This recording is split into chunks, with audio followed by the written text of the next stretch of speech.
తెరదాటి చెరదాటి వెలుగు చూస్తున్న భామని సరిసాటి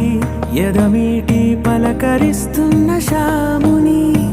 ప్రియమారా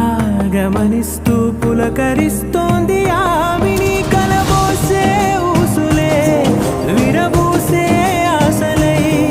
నవరాత్రి పూసిన వేకువరే కలు రాసిన దీనవనా మౌనాలే మమతలై మధురాల కవితలై తుది చేరని కబురుల కథ కడి కదిలెను రేపటి కథలకు మున్నుడిలా తన నవ్వులలో తడుకు తడుకు తన చెంపలలో చమకు చమకు తన మువ్వలలో చనకు చనకు సరికొత్త కళ